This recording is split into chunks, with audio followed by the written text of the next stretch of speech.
En 1995, le monde étonné découvrait les images incroyables d'une autopsie pratiquée sur un extraterrestre, soi-disant capturé après le crash de Roswell en 1947. Il s'agissait du dernier et du plus spectaculaire rebondissement de l'affaire ufologique la plus célèbre du siècle. Une affaire qui continue à nous questionner plus de 50 ans après les faits. Un véritable mythe moderne.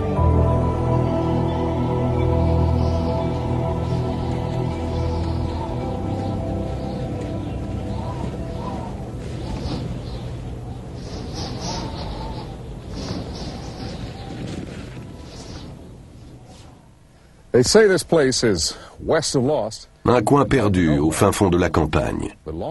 Mais il y a longtemps, plus de 40 ans, quelque chose est tombé ici. Et très vite, de Londres à Los Angeles, on entendit parler de ce ranch d'élevage de moutons dans le désert, au nord-ouest de Roswell, au Nouveau-Mexique. Ça s'est passé en 1947 et le mystère demeure aujourd'hui. Mais est-ce bien le cas? Quelqu'un, quelque part, aurait-il la réponse qu'il aurait caché tout ce temps?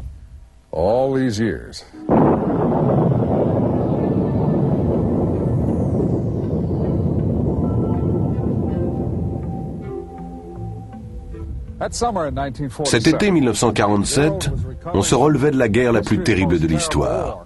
Pourtant, pour les Américains du moins, c'était le retour à la normale. Normale, un mot très intéressant.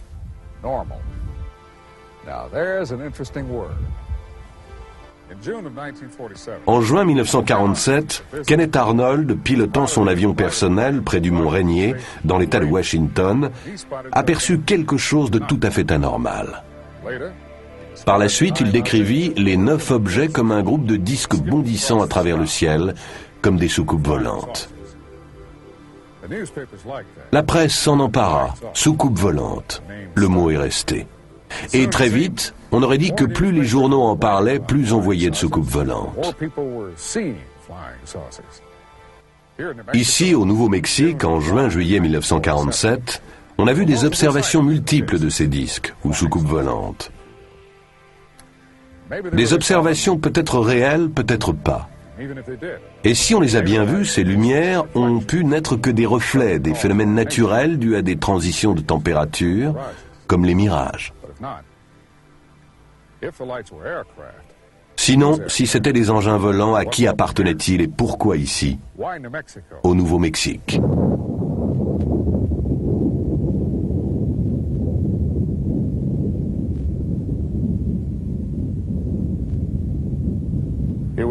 L'événement fut un désastre pour la Terre entière. Car depuis cette première bombe d'Hiroshima, nul ne se sent plus en sécurité sur Terre. Alors, c'était prévisible, lorsque les disques volants sont apparus, les militaires américains y ont vu la main des Russes. Mais d'autres avaient une théorie différente. Comme l'a écrit le grand poète John Donne, « Nul homme n'est une île ». Et s'il en allait de même de notre planète? Dans le choc suivant les premières bombes atomiques, pensait-il, par-delà ces vastes océans intersidéraux, il y aurait quelque chose à l'écoute. La première bombe atomique a explosé dans le désert du Nouveau-Mexique, près d'Alamogordo, à 160 km d'ici, au sud-ouest. C'était le 16 juillet 1945, 2 ans peu ou prou avant les premiers signalements de disques volants. Après la guerre, la recherche sur les armements et fusées se poursuivit à Alamogordo et dans une zone voisine du nom de White Sands. On dirait le Sahara. Ça ne l'est pas. On dirait du sable et ça n'en est pas. Ce que vous voyez là, c'est des dunes de gypse blanc. Illusion naturelle voisine d'un autre lieu qui cache son jeu. Le polygone de fusée de White Sands. Après la Seconde Guerre mondiale, les États-Unis ramenèrent plus de 100 savants allemands pour travailler à la conception des fusées. À leur tête, le docteur Werner von Braun, aujourd'hui décédé. Le 16 avril 1946, une première adaptation américaine de la fusée allemande V2 était lancée du polygone d'essai de White Sands. D'autres tirs furent couronnés de succès cette année-là. le 13 juin, le 10 octobre et le 17 décembre. Le vol de décembre culmina à une altitude de 18 600 mètres.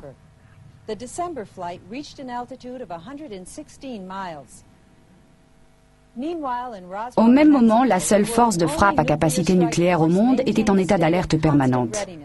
Doté de 15 armes atomiques, c'était le 509e groupe de bombardement de la force aérienne de l'armée. Regardez la carte. Vous voyez 3 sites formant un triangle. En bas à gauche, le polygone d'essai. En bas à droite, l'aérodrome de l'armée à Roswell, base du 509e groupe et de son arsenal nucléaire. Et au sommet, le site du crash mystérieux du 2 juillet 1947.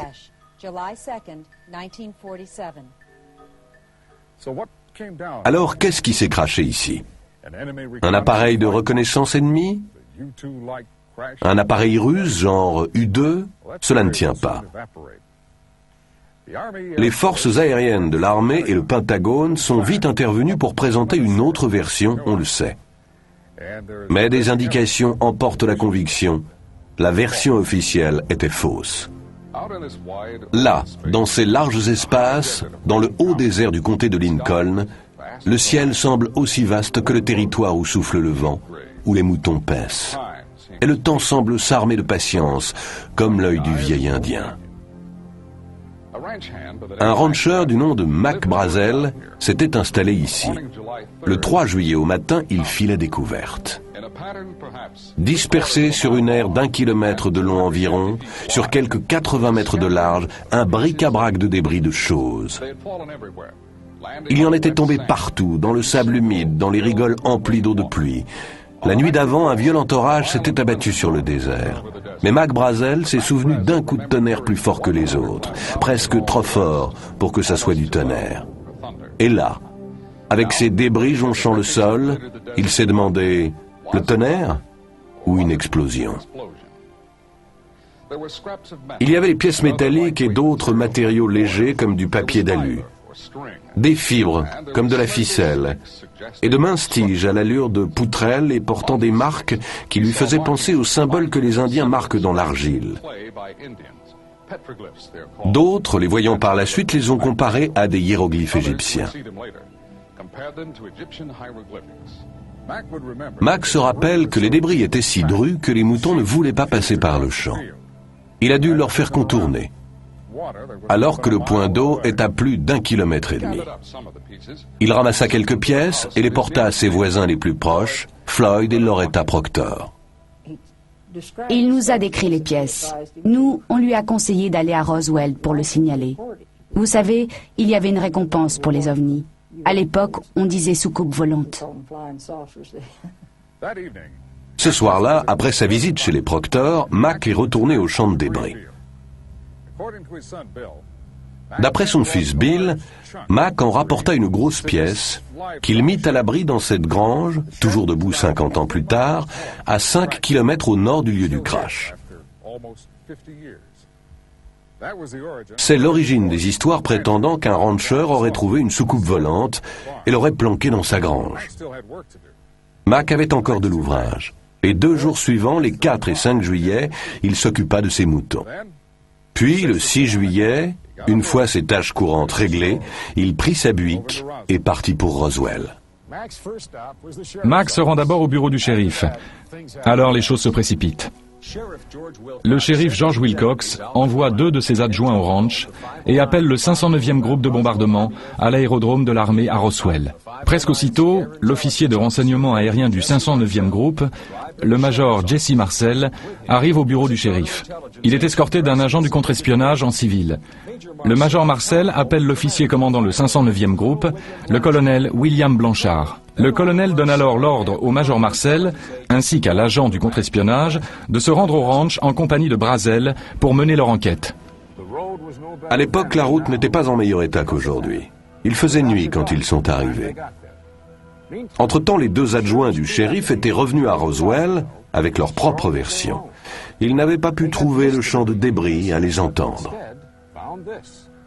En revanche, ils avaient découvert ceci, un cercle de sable vitrifié dans un pâturage.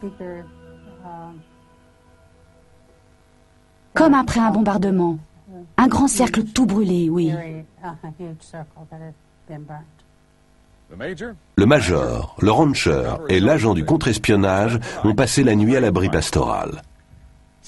Plus tard dans la soirée, le major Marcel est venu ici, dans la grange, avec un compteur Geiger pour inspecter la pièce que Mac avait remisée là. Aucune trace de radioactivité. Le lendemain, 7 juillet, ils ramassent autant de débris qu'ils peuvent en charger dans la buick du major et le fourgon de l'armée. À la fin du jour, ils repartent pour Roswell. Depuis des années, nombre d'enquêteurs tentent de résoudre l'énigme de Roswell. En 1980, le colonel Charles Berlitz, avec William Moore, ont publié leurs conclusions dans un livre. L'incident de Roswell. 10 ans plus tard, de nouveaux faits fascinants ont été révélés grâce aux efforts de Don Schmitt et Kevin Randle. Don est directeur des investigations spéciales du Centre de recherche sur les ovnis à Chicago. Kevin est officier de renseignement avec le grade de capitaine dans la réserve de l'US Air Force. Leur livre, Le crash d'ovnis à Roswell, met en place ces éléments essentiels pour notre puzzle. Don et Kevin sont les premiers à mener une investigation scientifique sur les lieux mêmes des crashs. Ils ont accepté de nous rejoindre ici à Corona, au Nouveau-Mexique, où, autre première, nous apportons des caméras de télévision sur les lieux du crash. Ils nous ont conduits sur un terrain défoncé, sans route. Nous avons rejoint le ranch Brazel par le coin le plus reculé, arrivant au lieu du crash par le nord-ouest. Si jamais endroit se prêtait au secret, c'est bien celui-ci. Début septembre 1989, le Centre d'études sur les ovnis a monté les premières fouilles archéologiques sur le site même du crash de Roswell. On a pris une équipe de 10 membres, 3 scientifiques, 2 à formation archéologique, 2 des laboratoires nationaux. On s'est centré non seulement sur le champ de débris lui-même, mais sur des terrains plus écartés. Nous espérons encore retrouver quelque chose dans des cavités, dans un puits de 2,50 m et dans d'autres lieux marécageux à l'écart du site du crash.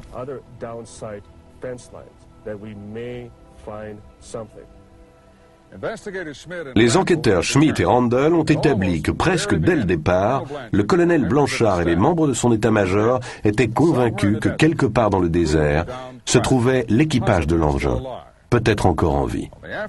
L'après-midi du 8 juillet, Mac Brazel est emmené dans un appareil de l'armée au-dessus de son ranch pour aider à la recherche de l'équipage disparu ou de leur corps.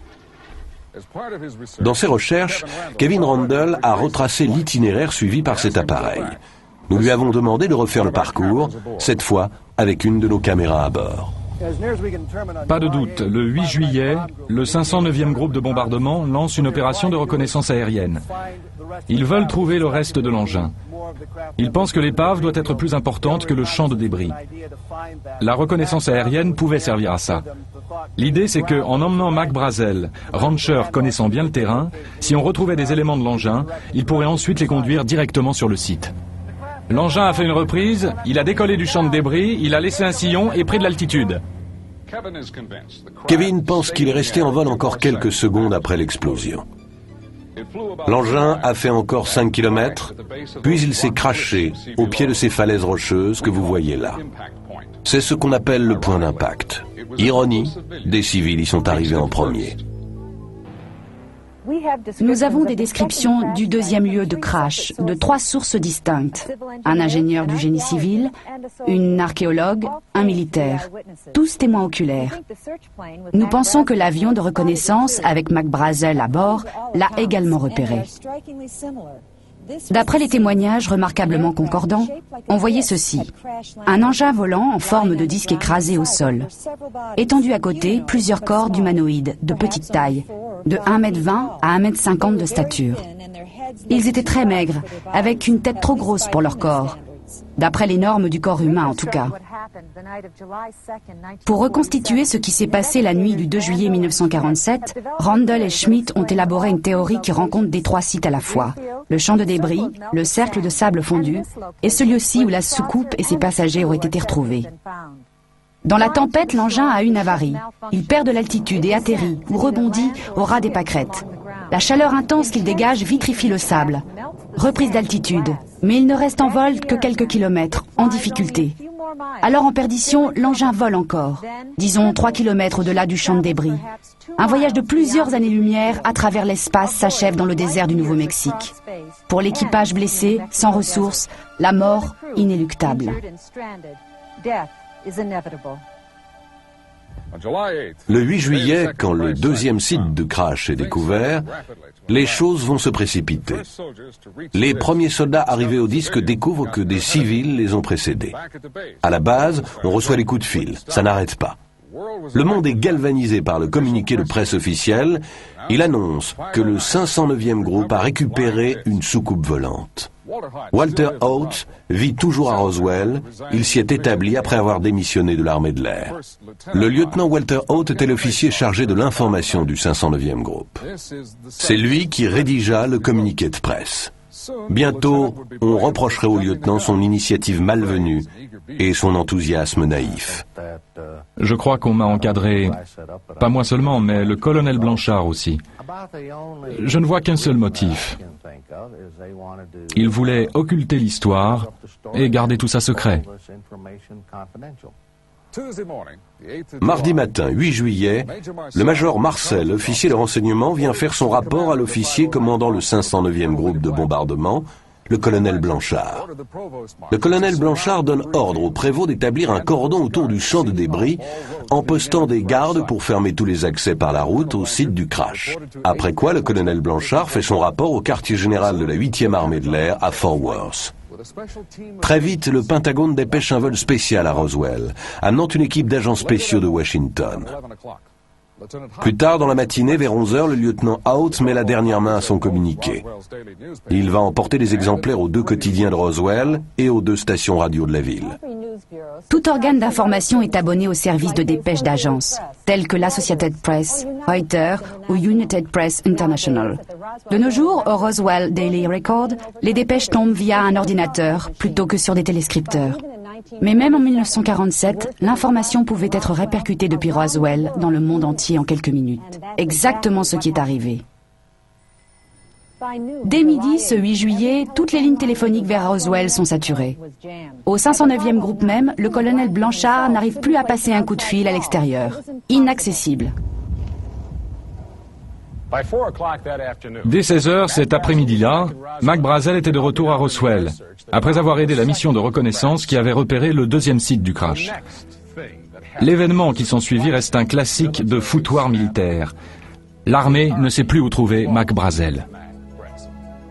Mais Walt Whitmore, c'est à l'honneur de la station radio KGFL, le retrouve. Voilà ce que Judd Roberts nous en dit. Il a trouvé et lui a suggéré de passer chez lui. À l'époque, c'était à l'autre bout de Roswell. On s'est dit que ça serait utile d'avoir les informations qu'on cherchait.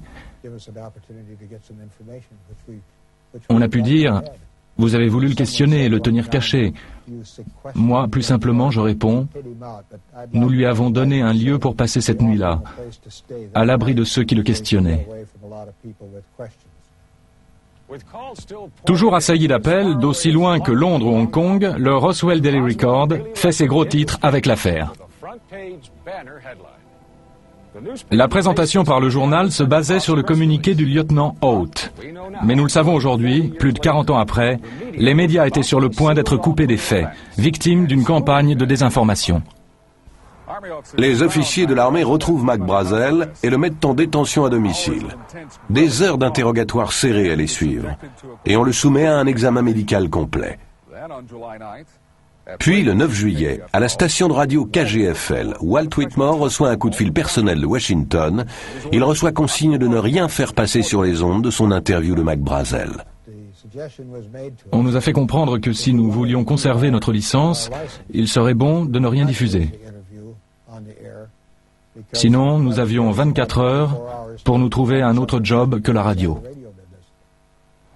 Puis, les officiers de l'armée perquisitionnent les bureaux de tous les journaux et stations radio de Roswell, emportant tous les exemplaires du communiqué et tout autre matériau ayant trait à cette histoire. Alors, le 9 juillet, Mac Brazel, sous escorte d'officiers, se présente aux locaux de KGFL avec une version toute nouvelle. Rien à voir avec ce qu'il avait raconté à Walt Whitmore pendant qu'il l'abritait. Depuis des siècles, les Indiens du Nouveau-Mexique adorent le soleil, donneur de vie, gardien de la voûte céleste.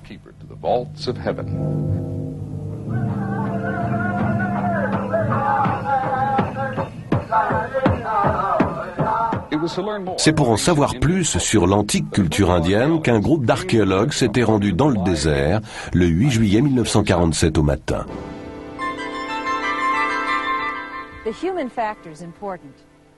Le facteur humain est important. Les gens ne se taisent pas pour toujours. Mais de la poignée de témoins qui ont parlé de ce qu'ils ont vu ici au deuxième site de crash, la plupart sont morts aujourd'hui, emportés par la maladie ou la vieillesse. Nous ne pouvons que rappeler qui ils étaient, leurs multiples différences, et aussi le fait qu'ils disent tous avoir vu les mêmes choses. Un engin volant apparemment non produit sur Terre et des créatures n'ayant pas l'air d'être nées sur notre planète. Une fois le deuxième site de crash repéré, l'armée fit très vite. De l'avion où il était embarqué, Mac Brazel guida les hommes de troupes dans leur approche. Mais avant que l'armée n'arrive, un ingénieur du génie civil faisant un relevé pour un programme d'irrigation était tombé sur le site par hasard. Son nom, Grady Barnett. De l'accord de tous, une personnalité bien carrée. Proche de Barnett, Vern Maltese se rappelle son ami évoquant sa découverte des corps et sa description de ceux-ci. Il m'a dit « Bon, je vais te raconter quelque chose que je ne suis pas censé divulguer. » Il a trouvé cet objet au sol qui était de la forme d'une soucoupe volante éventrée. Alors il est sorti de son camion et il est allé voir. Et il y avait 4 humanoïdes gisant par terre. Ils étaient couverts d'une sorte d'ensemble de couleur terne, haut de 90 à 120 cm. Ces habits étaient très ajustés et ils les couvraient entièrement, sauf la tête et les mains qui étaient découvertes. La tête était sans cheveux, un peu en forme de poire. Les mains étaient nues.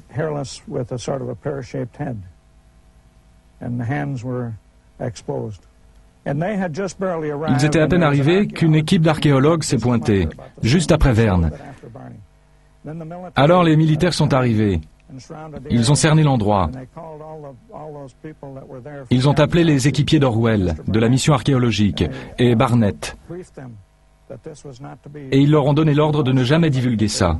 Ils ne devaient en parler à personne, oublier tout ce qu'ils avaient vu. Barnett a déclaré qu'il était tout près des corps, presque à les toucher, lorsque le groupe d'étudiants et d'archéologues est arrivé. Si l'histoire est véridique, voilà un groupe idéal de témoins, ayant toutes les qualités requises, détenteurs d'éléments concrets de conviction.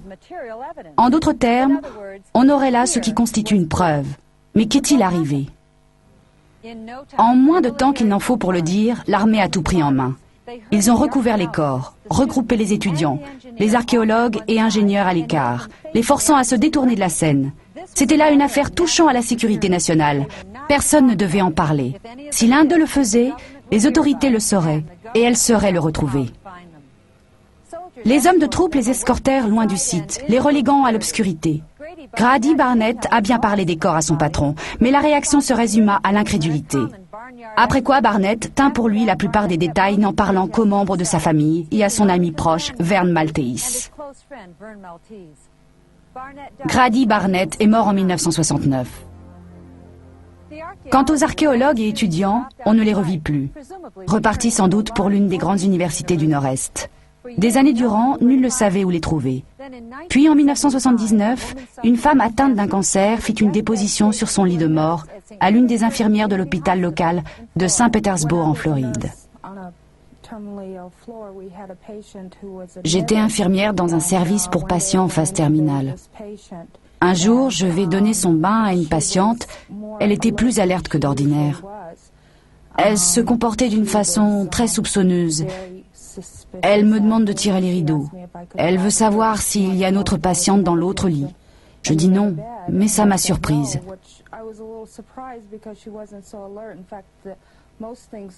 Elle n'arrêtait pas d'appeler un certain nom. Elle s'est mise à me parler. Elle me dit qu'il y a une chose qu'elle devait dire à quelqu'un. J'ai gardé ça longtemps, me dit-elle. Alors elle m'a raconté que bien avant, elle était partie avec un groupe, collecter des roches. Elle répétait « Je n'étais pas censée être là ». Et j'y suis allée. Et encore, si seulement j'avais pas fait ça. Elle me dit qu'ils étaient dehors à marcher, qu'ils sont arrivés à une colline, ils l'ont passée. Et alors ils ont vu un grand objet qui brillait, très gros. Ils ont voulu le voir mieux. Alors ils se sont approchés. C'était un gros objet par terre, circulaire. Et par terre, il y avait des sortes de couvertures. L'un des gars de l'équipe est allé voir, retirer des bâches. Et elle m'a dit qu'il s'agissait d'êtres tout petits. Elle ne pouvait pas le croire. Vraiment des êtres de petite taille. Ils avaient des têtes très grosses, de très grands yeux. Et ils étaient couverts d'une sorte d'étoffe brillante. Je me rappelle pas si elle a parlé d'une couleur. Je crois qu'elle a dit bleu, mais là je ne me souviens pas vraiment maintenant. Mais c'était si brillant que c'était comme du liquide ou du vif argent. Mais alors elle s'est montrée très ennuyée. Elle m'a dit « Vous n'en parlez à personne, jamais à personne ». À ce moment-là, elle a juste commencé à regarder dans la pièce. Elle avait un comportement très paranoïaque et elle m'a dit « Parce qu'ils peuvent toujours vous retrouver ». Et moi, qui peut toujours nous retrouver? Elle m'a dit « Les autorités ».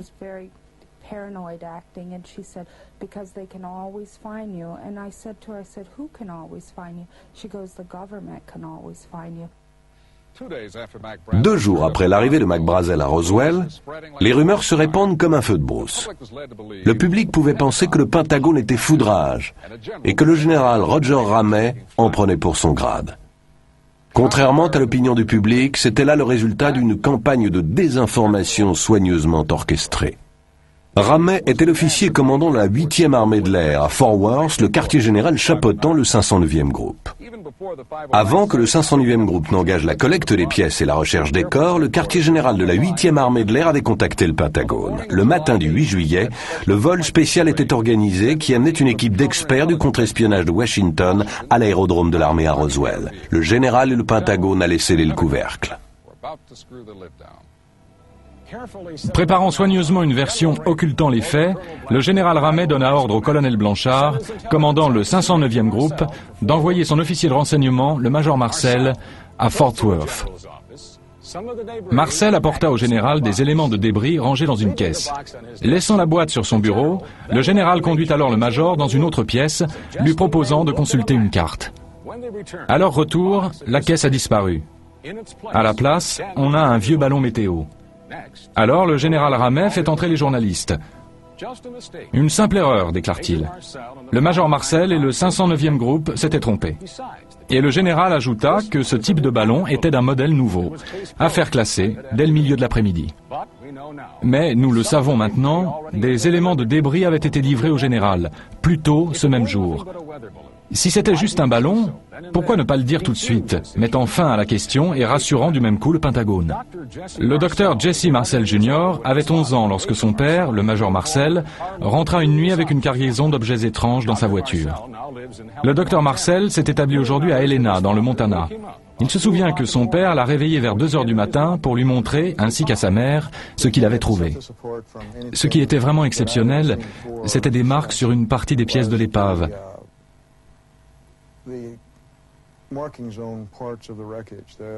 Sur les poutrelles en nid, la structure, il y avait comme de l'écriture. Je me souviens, j'ai pensé à l'époque que c'était comme des hiéroglyphes. Mais ça n'était pas vraiment ça, plutôt des formes et des symboles géométriques, sur la face interne de la poutrelle en nid.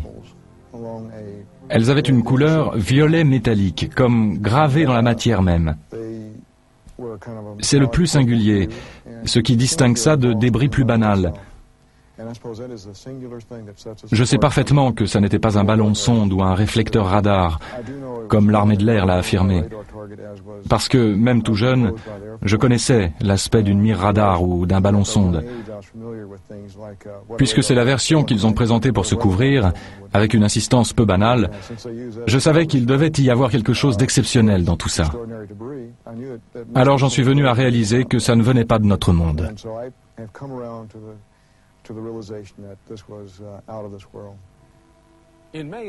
En mai 1980, le docteur Marcel a accepté d'être mis sous hypnose. C'était une tentative par Don Schmitt et ses collègues pour récupérer des souvenirs enfouis dans l'inconscient du docteur, pour voir clairement, à nouveau, les symboles indéchiffrables sur ces tiges à allure de poutrelle.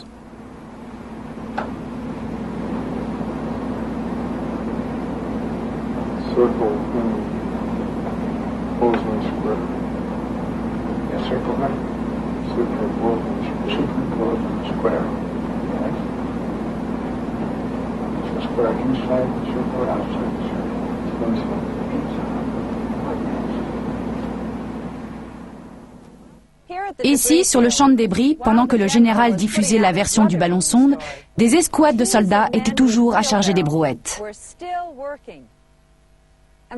Vous vous rendez compte? Des barrages routiers, des mitraillettes et au moins 16 hommes avec des fourgons pour récupérer un ballon comme ça? On a retrouvé d'autres ballons-sondes ramenés par des civils. Ils étaient assez petits pour être rangés dans le coffre d'une voiture. Même le nouveau modèle de ballon évoqué par le général y serait rentré. D'ailleurs, Mac Brazel a déclaré qu'il savait de quoi les ballons-sondes avaient l'air. Il en avait déjà retrouvé sur son ranch. En dépit des pressions militaires, Mac était formel. Les débris sur le champ que ses moutons ne voulaient plus traverser étaient quelque chose d'autre. Et bien sûr, les ballons-sondes n'emportent pas de passagers. Pas même de petite taille, comme ceux que l'on aurait retrouvés au deuxième site de crash. Mais pour en revenir aux rumeurs qui se propageaient à Roswell, si des corps avaient effectivement été retrouvés, serait-il vrai que l'un d'entre eux eût été encore en vie?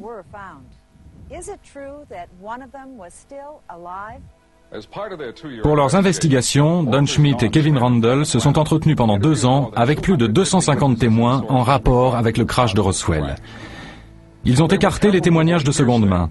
Ils ont éliminé les sources peu fiables, suspectes d'exagération ou d'informations fantaisistes. Pour la préparation de ce documentaire, nous avons enregistré des entretiens avec plus de 25 personnes dont les antécédents ont été vérifiés et soigneusement passés au crible. Nombre d'entre elles ne se sont jamais rencontrées. Et pourtant, leurs versions s'accordent toutes. Chaque élément du puzzle venait s'encastrer, rien n'indiquait une collusion. Jack Rodin a grandi à Roswell. Il y vit toujours. En 1947, son père, photographe professionnel, était de ceux qui suivirent l'affaire. Jack se rappelle toujours 4 mots énigmatiques. Un jour ou 2 après l'annonce de la version du ballon météo, je l'ai interrogé là-dessus. Je voulais savoir ce qui se passait vraiment, ce qui s'était produit. Et il a prononcé ces mots. Ils l'ont tué. Il avait ce pouvoir de dire plein de choses en peu de mots. Des mots qui pouvaient se comprendre de plus d'une façon. Je lui ai demandé, tu veux dire quoi? Ils ont tué l'affaire? Et lui n'en voulait pas démordre. Il répéta seulement, ils l'ont tué. Et moi, ils ont tué quelqu'un? Alors je ne pouvais pas insister. Je me suis abstenu. Mais je n'ai pas oublié. Frankie Rowe a tenté de ne pas se souvenir. Elle affirme avoir reçu des menaces. Elle devait tout oublier sur l'incident sous peine d'être séparée de sa famille ou d'être mise en prison. Mais des années plus tard, à mesure que des pans de l'histoire étaient publiés, les souvenirs de Madame Rowe sont revenus en force. Les souvenirs et la colère. À présent, elle est convaincue que le public américain a le droit de tout savoir, toute l'histoire, et même de petits fragments, comme ces fragments de métal qu'elle a vus et qu'elle a touchés. Il a sorti sa main de sa poche. Il tenait un morceau de ce matériau roulé en boule, une boule minuscule. Il l'a laissé tomber sur la table. Ça s'est répandu comme du liquide ou du mercure, sans un pli. On a tous pu le toucher, le ramasser. On pouvait le plier, pas de froissement, pas de bruit. C'était très mince, très brillant, comme de l'argent. Un carré de 30 cm. Et je n'ai aucune idée de ce que c'est devenu.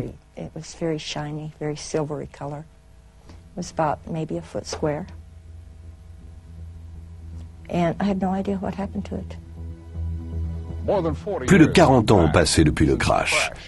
Les autorités s'en tiennent toujours à la même version officielle. L'autorité militaire oppose toujours un mur de dénégation. Pourtant, des fissures, depuis quelques années, quelques fissures sont apparues dans ce mur. Le major Marcel allait en reparler avec son fils, pour dire que non, ça n'était absolument pas un ballon météo. Et tout à coup, un officier à la retraite de l'armée de l'air révèle à sa femme un étonnant secret. Mais d'abord, présentons l'histoire de Brownie. Melvin A. Brown était sergent au 509e groupe au Nouveau-Mexique au moment du crash. Par la suite, il fut muté en Angleterre. Il épousa une Anglaise et à l'âge de la retraite s'établit avec sa famille dans la banlieue de Londres. Au fil des années, à plusieurs reprises, il évoque pour les siens des bribes d'une étrange histoire. Mais sur son lit de mort, en 1982, Brownie livra le reste de son secret et révéla le numéro d'un compte en banque confidentiel. Aucune trace de fonds pour ses proches. Et le numéro de compte n'apparaît nulle part. Cependant, sa famille se demande toujours s'il y aurait de l'argent qui les attend quelque part. Il se demande et se rappelle les paroles de Brownie. Un peu comme si, une fois raconté son histoire, il l'avait regretté. Tous les soldats disponibles au sol, là je cite ses propres termes, je m'en souviens, tous les soldats disponibles au sol ont dû aller dans le désert où une soucoupe volante était tombée. Ils ont tous dû monter la garde autour de cet endroit et tout surveiller autour, sans funer. Apparemment, un type a quand même été voir et ils ont soulevé la bâche. C'était des fourgons à bâche intégrale. Je ne sais pas ce qu'il voulait dire. Sans doute une histoire de bâche. Ils ont imité l'autre. Ils ont soulevé les bâches et ils ont vu 2 corps, je crois. Mais ma sœur dit 3 corps. Là, on n'est pas d'accord. Ils ont vu des corps d'une taille de 1,20 m, pas plus, peut-être moins. Des têtes bien plus grosses que d'ordinaire, des yeux bridés et la peau jaune.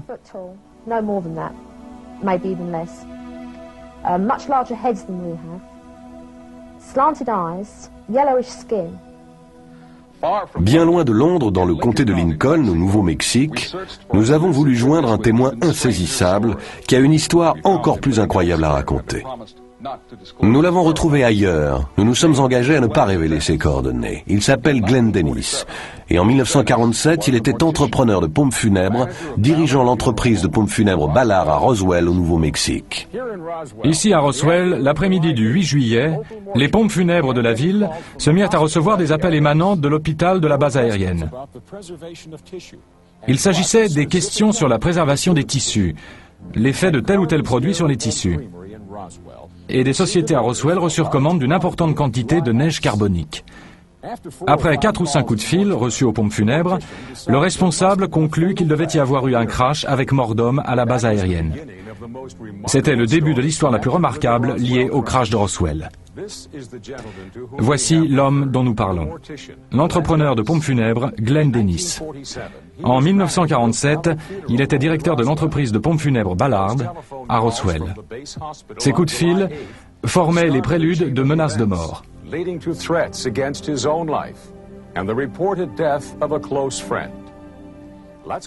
Revenons donc à cet après-midi du 8 juillet. Au coup de fil suivant, que j'ai dû recevoir 40 ou 45 minutes plus tard, il me pose des questions sur nos préparations.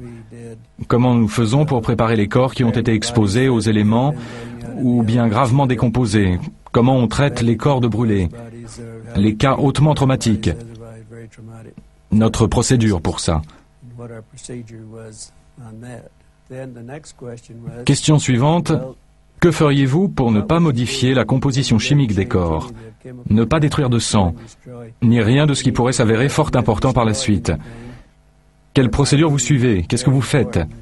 Est-ce que ça modifie la composition sanguine, etc. Là, j'ai su que sans doute il s'était passé quelque chose, qu'il ne voulait peut-être pas annoncer. La mort d'une personnalité ou autre, qu'il ne voulait pas... Enfin, aucune idée de ce que ça pouvait être, mais je les ai aidés. Je leur ai dit, je peux venir vous aider, si vous avez ça, je peux vous aider. Et l'on me répondit, non, c'est pour plus tard, histoire de savoir comment procéder.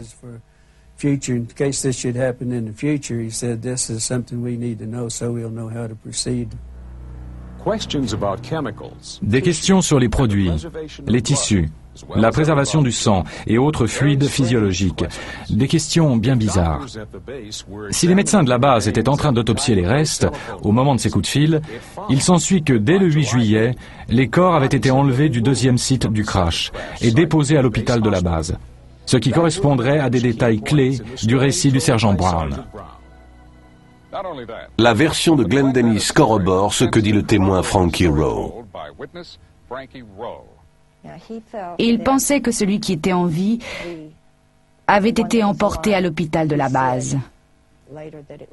Et un de nos amis, le mari d'Aris, travaillait là. Il a vu un personnage entrer.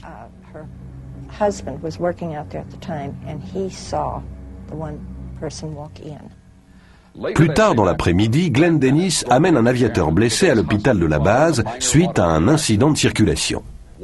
Entrant en salle d'urgence, Dennis vit des débris à l'arrière d'une ambulance de l'armée garée là. Ce que j'ai remarqué d'insolite à ce propos, c'était des inscriptions ou une bordure autour du fragment, une dizaine de centimètres, mais ça suivait le bord de ce fragment d'épave. Et à ce moment, une fois rentré, j'ai songé à quoi ressemblait ce fragment. Ça m'a fait penser à une inscription égyptienne, peut-être des figures. After I got back, I got to thinking about this and what the border looked like, and it kind of reminded me, of an Egyptian inscriptions of figures and whatever.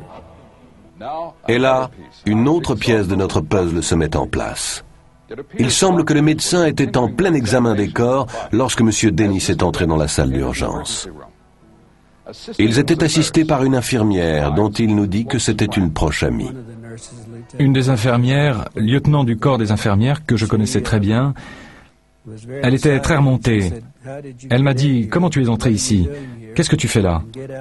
Sors d'ici tout de suite, ou tu vas avoir de gros ennuis. Sors vite fait. » L'infirmière s'éclipse dans une autre pièce, sans doute là où l'autopsie était toujours en cours. Mais de gros ennuis attendaient Glenn Dennis, à cause d'une remarque faite à un officier qui le bloqua à la sortie. J'ai dit, on dirait qu'il y a eu un crash. Et puis encore, je vois des débris dans les ambulances. C'est sans doute là que je me suis attiré des pépins, juste là. Il me dit, un instant s'il vous plaît. Et il va à la porte, fait signe, et là 2 types de la police militaire débarquent. Il leur dit, vous me sortez ce gars-là et presto. On prend le hall pour sortir et j'entends une voix d'homme qui fait, j'en ai pas fini avec lui. Vous le ramenez.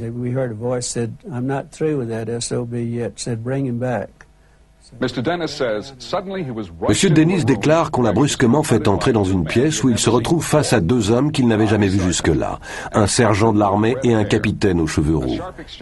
Un échange animé s'ensuit où Dennis affirme que tous les 2 l'ont menacé de mort. Le capitaine roux me dit, il n'y a pas eu de crash ici. Vous n'avez rien vu. Vous n'avez pas envie de raconter quoi que ce soit à qui que ce soit. Vous n'avez rien vu. Si vous faites ça, vous allez avoir de gros pépins. Bon, moi j'étais un peu remonté. Je n'aimais pas la façon dont il m'avait traité au début. Je lui fais la remarque. Écoutez, moi je suis civil. Vous ne pouvez rien me faire. Allez au diable. Ce furent exactement mes paroles. Je m'en souviens très bien. Alors le sergent noir m'a dit, « Te fais pas d'illusions, petit, ou quelqu'un ira ramasser tes os dans le sable. »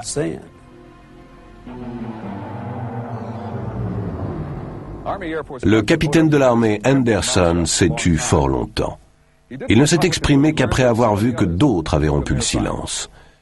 Il était alors à la retraite installé en Californie. Il y avait une rumeur depuis longtemps. L'un des pilotes assurant un vol au départ de Roswell aurait vu les corps. Mais ce n'est qu'en 1982 que la rumeur devint réalité. Lorsque Papy Henderson parla enfin, il dit à sa femme, « Ça fait des années que je brûle de te le dire. » Nous étions à l'épicerie à San Diego, où nous vivions depuis des années, et à la caisse, là, un journal. Le Globe, je crois, avait toute une histoire sur l'affaire. D'ailleurs, j'ai gardé les journaux. Il a jeté un coup d'œil et il m'a dit « Ça fait des années que je veux t'en parler. » J'imagine que si ça sort dans les journaux, alors ça n'est plus top secret. Alors nous avons acheté les journaux, on est allé à la voiture et il m'a dit « Lis ça. » Et j'ai lu ces articles. Il m'a dit « C'est une histoire vraie. » Et encore, non seulement je le savais, mais c'est moi le pilote qui a convoyé la soucoupe crashée jusqu'à Dayton dans l'Ohio. J'étais abasourdi. Et si ça n'avait pas été papy, sans doute que je ne l'aurais pas cru. Mais il était très sûr de son fait. Et il me disait toujours la vérité, sans le moindre faux fuyant. Alors je l'ai cru. Mais à l'époque, si on disait qu'on avait vu un engin intergalactique ou une soucoupe volante, votre réputation était faite. Une cinglée. Alors, on n'en a pas beaucoup parlé. Mais ça faisait des années, quand on lui demandait ce qu'il pensait des soucoupes volantes, sa réponse était toujours « pas de fumée sans feu ».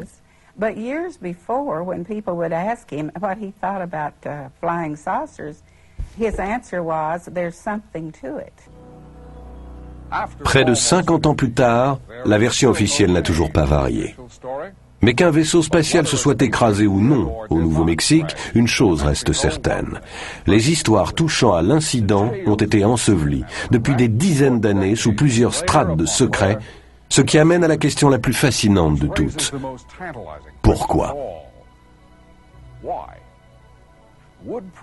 La preuve de l'existence d'une vie intelligente sur une autre planète ruinerait-elle notre civilisation? Mettrait-elle à bas l'édifice de la science? Minerait-elle la religion? Est-ce cela que l'on craint? Il y a des siècles, ces mêmes craintes motivaient les adversaires de Copernic et de Galilée, qui ont révélé les vérités de base que tout écolier sait de nos jours, que le Soleil est le centre de notre système solaire et que la Terre tourne autour de lui. Ou bien y a-t-il encore autre chose? Les visiteurs, à supposer qu'il y en ait, pourraient-ils être des prédateurs, sans égard pour les vies et les souffrances humaines? Nos leaders nous ont-ils protégés d'une vérité terrifiante? Même alors, quel intérêt présentent pour nous tous ces secrets? Quelques décennies de fausse tranquillité? Eh bien, les choses évoluent. Alors que nous en sommes au terme du XXe siècle, nous sommes arrivés à la fin du temps de l'innocence. Les gens exigent la vérité. Et pourtant, c'est une vérité qui pourrait nous ébranler.